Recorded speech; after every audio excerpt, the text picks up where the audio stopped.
పలు కీలక అంశాల మీద ఆయన మాట్లాడడం జరిగింది. సరే, ఒక బాధ్యతాయుతమైనటువంటి ప్రభుత్వం దాని మీద వారు లేవనెత్తినటువంటి అనేక అంశాలను అయితే నివృత్తి చేయాలి, లేదా వాటి మీద చర్చించి సవరించుకోవాలి, సరి అయిన వివరణ ప్రజలకు ఇవ్వాలి. నిన్న రేవంత్ రెడ్డి గారు అంటే ఎంత మరుగుజ్జు మనస్తత్వం అంటే, కేసీఆర్ గారు 7ంటికి ప్రెస్ మీట్ అయితే ఆయన 9 గంటలకు రాత్రి 9:30కి ఇంట్లో చిట్చాట్ పెట్టడం అంటేనే ఆయన ఎంత సంకుచిత మనస్తత్వంతో, ఎంత మరుగుజ్జు మనస్తత్వంతో ఆయన గారు ముఖ్యమంత్రి పనిచేస్తుండో మనకు అర్థమవుతా ఉంది.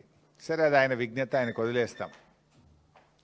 ఇప్పుడు కేసీఆర్ గారి వ్యక్తిత్వం ఏమో హిమాలయాల పర్వతాలంత ఎత్తు కలిగిన వ్యక్తిత్వం కేసీఆర్ గారిది.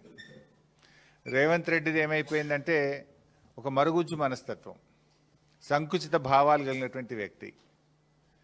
కేసీఆర్ గారు నిన్న ఒక స్టేట్స్మెన్ లాగా మాట్లాడారు. కానీ రేవంత్ రెడ్డి గారు నిన్న చిట్చాట్ రూపంలో మాట్లాడింది ఎట్లుందంటే ఒక స్ట్రీట్ రౌడీ లాగా మాట్లాడినట్టున్నది. సో ఒక గల్లీ గుండా ఓ దాదా మాట్లాడినట్టుగా ఒక స్ట్రీట్ రౌడీ లాగా రేవంత్ రెడ్డి గారు మాట్లాడారు. ఇంత చిల్లరగా మాట్లాడతారా?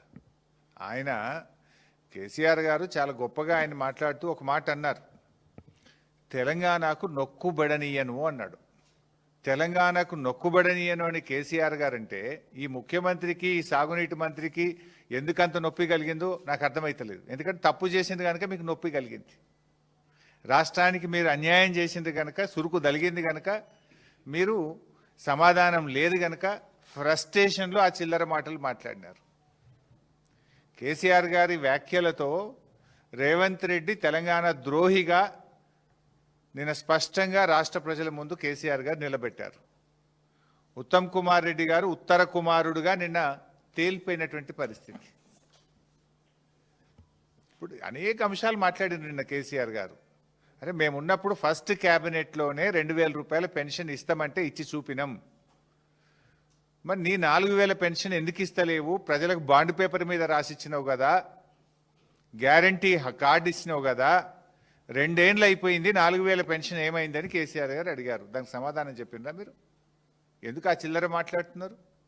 మహిళలకు మహాలక్ష్మి 2,500 ఇస్తామన్నారు, ఇంకెప్పుడు ఇస్తారు? 2 ఏళ్ళు అయిందని ప్రధాన ప్రతిపక్ష నాయకుడిగా వారు లేవనెత్తారు. What is the answer?